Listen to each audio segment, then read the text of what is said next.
Racist hits black woman in robbery, but someone will completely change the situation. Paris Charles de Gaulle International Airport was bustling on this autumn morning. The pale rays of the sun pierced through the huge bay windows, casting golden shimmers on the polished floors where the hurried footsteps of travelers were reflected. The buzz of automatic announcements, the rolling of suitcases on wheels, and the bursts of multilingual voices created a familiar symphony of departures and reunions. Among this colorful crowd, Amina Diallo advanced with a confident step, her straight and elegant silhouette contrasting with the surrounding agitation. Her cream suit hugged her curves perfectly, reflecting both sophistication and simplicity. Her ebony skin glowed in the morning light, and her carefully styled braids framed a face where determination mingled with gentle serenity. Every detail of her appearance testified to a woman at ease with herself, proud of her journey and her identity. Amina had just passed through security, her passport stamped with visas from many countries where she had advocated for justice and equality. That day, she wasn't just leaving for a conference. She was invited to an international summit in New York where she would receive the World Human Rights Prize, a distinction honoring his tireless commitment against racial discrimination and social injustice. Despite the honors to come, Amina remained humble. It was not recognition that motivated her, but the deep conviction that every voice counts, that every battle for justice is worth fighting, no matter how difficult. Before heading to her gate, she stopped briefly at a cafe. As she waited for her espresso, she looked at the faces around her: stressed businessmen, reunited families, lonely travelers absorbed in their phones.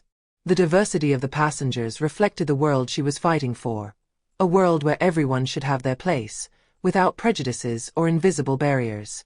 After politely thanking the waiter, Amina headed to the gate for her flight AF008 to New York. The line for first class was short. Eyes sometimes lingered on her, some curious, others slightly surprised to see a black woman traveling in first class. But Amina was used to these looks. She wore them as silent reminders of why her fight was necessary. Boarding began. Amina scanned her ticket with a polite smile at the receptionist, who responded with a mechanical nod. She walked down the catwalk, her simple leather handbag slung over her shoulder. Upon entering the first-class cabin, Amina was greeted by the understated elegance of the space. Spacious beige leather seats, dim lighting, and a subtle scent of freshness. She quickly spotted her seat near the window, a place she had chosen to admire the sky, a silent source of inspiration on every flight. She carefully put her bag in the overhead compartment, sat down and took out a book by her favorite author, a reflection on resilience in the face of injustice. As she got comfortable, adjusting her seat belt, a man stormed into the cabin. He carried a designer leather briefcase, his ill-fitting dark suit betraying an excessive desire to impress. It was about Richard Beaumont, a businessman in his 50s, his face red with arrogance and impatience. His icy blue eyes scanned the cabin as if assessing the worth of each person. When he stopped in front of Amina, he paused. His eyebrows furrowed slightly before he moved noisily next to her. He slumped in his seat, letting out an exaggerated sigh. After a few seconds of heavy silence, he turned his head towards Amina, looking her up and down with barely veiled contempt. "Are you sure you are in the right place?" he snapped, his voice tinged with obvious disdain. Amina calmly looked up from her book. His gaze, firm but courteous, met that of the man. "Yes, sir." "Why this question?" she replied in a neutral tone, without showing the slightest emotion. Richard sneered, shaking his head as if Amina's response confirmed a deep-rooted prejudice. "I just can't believe someone like you flies first class," he muttered, no doubt believing that such a venomous remark would go unnoticed or worse, tolerated. Amina knew exactly what he was implying. This was not the first time she had encountered this kind of ordinary racism, hidden under the pretense of politeness. But she had learned to choose her battles. She gently closed her book, took a discreet breath, then opened it again, deliberately ignoring her unpleasant neighbor. The flight attendants continued preparations before takeoff. The main hostess, Sophie, came by to check that everything was in order. She glanced quickly at Richard, who gave her a honeyed smile, and at Amina, whom she greeted politely without lingering. Shortly after, The plane began taxiing towards the runway. The purring of the engines became more intense, and soon the aircraft rose into the air, leaving the ground of Paris behind. The flight to New York had just started. What no one knew yet was that on this journey, an act of hatred would encounter the relentless force of human dignity, and that a simple act of courage would transform an ordinary theft into a symbol of justice and resistance. As soon as the seatbelt signal went out, Richard called an air hostess with an impatient gesture, as if he were speaking to a servant. His face was contorted with irritation, and his tone betrayed feigned exasperation, barely concealing his contempt. "Excuse me, but there must be a mistake," he said, raising his chin slightly, trying to assert his authority. "I paid a fortune for this ticket, and here I am sitting next to—" "Well," he cast a disdainful look at Amina before adding, "I think this lady is in the wrong class." The hostess, a young blonde woman named Sophie, seemed taken by surprise. An unease set in immediately. She was accustomed to the whims of first-class passengers, but rarely to such blatantly inappropriate requests. She turned to Amina, who, despite the situation, maintained a calm and dignified posture. His gaze was neutral, but Sophie felt the palpable tension behind his silence.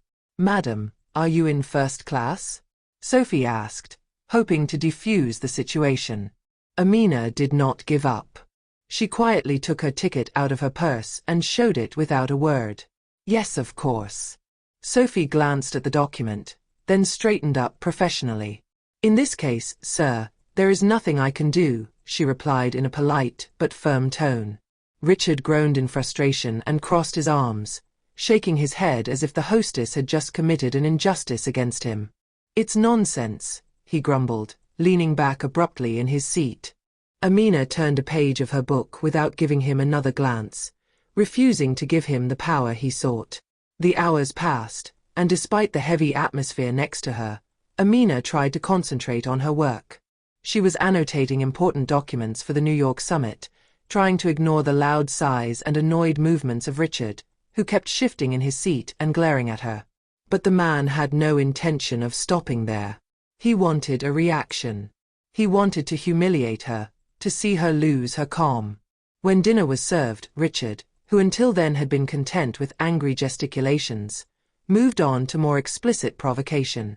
He turned abruptly to Amina, a smirk on his lips.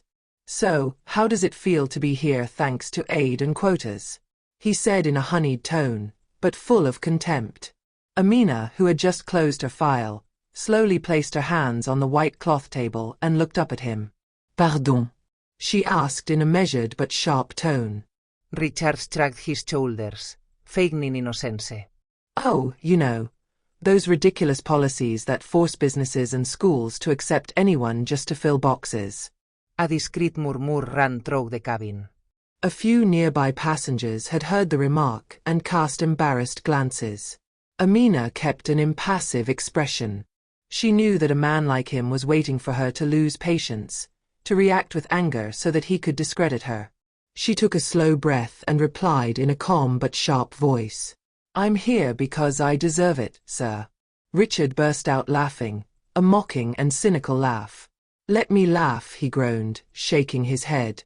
Then, in a seemingly accidental move, he deliberately spilled his glass of red wine on Amina's cream pants. Shocked exclamations immediately erupted around them. "Oh!" exclaimed a woman sitting opposite. "Sorry," Richard said with a fake smile. "My hand slipped." Amina looked down at the stain spreading across her light fabric. His heart beat faster, but his face remained impassive. She grabbed a paper towel and began to blot the stain methodically, without hurrying, without letting the annoyance that was brewing inside her show. But Richard, encouraged by the lack of immediate reaction, pushed his baseness even further. He leaned slightly towards her and whispered smugly, "You should be grateful to be here. In another time, you would be at the back of the plane, or not even on board at all." At these words, Amina stopped short. She slowly raised her head and stared into Richard's eyes. A heavy silence fell around them. "Sir, you are crossing the line," she declared in a cold and controlled voice. "Y ella cal de cru." Richard rolled his eyes, exasperated. "Oh, Stop your cinema. He hissed. And before anyone can react, he raised his hand and slapped her hard. A sharp click echoed in the cabin. The hostess Sophie let out a muffled cry. Several passengers stood up abruptly.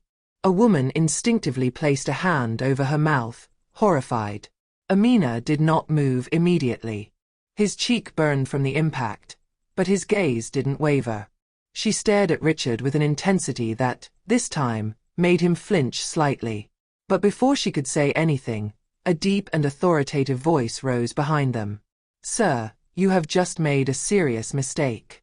The icy silence that followed the slap resonated louder than the sound of the plane's engine.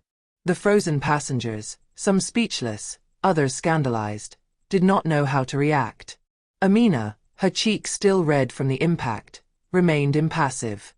His dignity had not wavered despite the humiliation. It was then that a man slowly approached from the back rows. He made his way down the narrow aisle, his presence commanding immediate respect. He was a black man of 60 years, with a straight build despite his age, dressed in a sober but tailor-made suit. His gaze, imbued with gravity and firmness, scanned the scene with cold lucidity.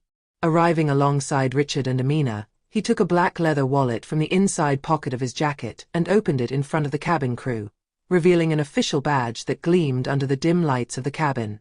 "I am the United States Federal Attorney," he declared in a deep and confident voice. "And I guarantee you that this man will be arrested immediately upon landing." A murmur of astonishment ran through the cabin. The weight of his words stopped time. Richard blanched, his arrogance dissipating in an instant. "What?" He choked, his voice rising in pitch, betraying his growing panic. The prosecutor came closer again, staring at him with a mixture of contempt and professional coldness. "You just hit a passenger without any provocation. And not just anyone," he added, turning slightly towards Amina. "This woman is Amina Diallo, one of the most respected lawyers in the world. An internationally recognized human rights defender."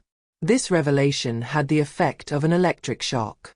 Several passengers, previously passive, quickly took out their phones to film the scene. The murmur turned into a stream of indignant whispers. Some previously indifferent faces now showed embarrassment, others curiosity. The camera of a young man in business class captured every detail. The prosecutor's badge, Richard's defeated face, Amina's intact dignity. The hostess Sophie, still in shock, came to her senses and immediately called the captain. Within minutes, the captain arrived, accompanied by 2 members of the crew. After a brief exchange with the prosecutor, the captain made a firm decision. "Sir, you will be moved to an isolated section of the aircraft until we arrive in New York," he announced in an authoritative voice. "For everyone's safety." Richard tries to protest. "But this is ridiculous." "It is she who." "Enough." The prosecutor cut in, his tone resounding like a hammer blow. "You had your chance. Every word you say now could be used against you in court." Faced with the incontestable authority of the prosecutor and the captain, Richard had to stand up. He was escorted to the rear of the plane, under constant surveillance by the flight attendants. Amina, still sitting, took a deep breath. She felt the now benevolent or guilty looks on her, but she did not try to capture this attention. His posture, straight and dignified, spoke for itself. When the plane landed in New York, the tarmac was already crowded with police vehicles and uniformed officers. As soon as the doors opened, Richard was taken from the plane, handcuffed, his face distorted by anger and shame. The passengers, who got off after him, witnessed the scene, some still filming. Richard was immediately arrested for physical assault and a hate crime. Amina, for her part, was greeted with respect by the agents and accompanied to a private lounge at the airport, far from prying eyes. A few days later, the video of the incident went viral on social media. The hashtag #JusticeForAmina enflamed Twitter, Instagram, and TikTok. The sequence showed everything: Richard's arrogance, the prosecutor's intervention, Amina's dignity. In less than 48 hours, the video had been viewed millions of times. Richard lost his job, his reputation was destroyed, and he faced harsh legal action. His company, seeking to dissociate itself from his behavior, issued a statement strongly condemning his actions. Invited on several television sets, Amina agreed to give an exclusive interview. Sitting opposite the journalist, her face remained marked by dignity and serenity. She declared, "What shocked me the most was not that a man attacked me. It's not his violence, nor his words. It's the silence of others." The complicit silence. A federal prosecutor had to intervene for justice to be done. But how many black women are victims of this kind of abuse every day, without a camera, without a witness to speak on their behalf? His words resonated far beyond the screen. They highlighted not only the act of violence, but also collective passivity in the face of injustice. His message was shared millions of times, inspiring debates on racism, sexism, and the role of witnesses in situations of injustice. As for Richard, he learned the hard way that he was not above the law. His fall was as brutal as his arrogance was great. He faced justice, not only for his actions, but also for the symbol he had become, that of a system where some believe they can act with impunity. But this story was not that of his downfall. It was the story of a woman, Amina Diallo, who, faced with humiliation and violence, had chosen dignity. A woman whose courage transformed an act of hatred into a powerful cry for justice. And this cry, the whole world had heard it.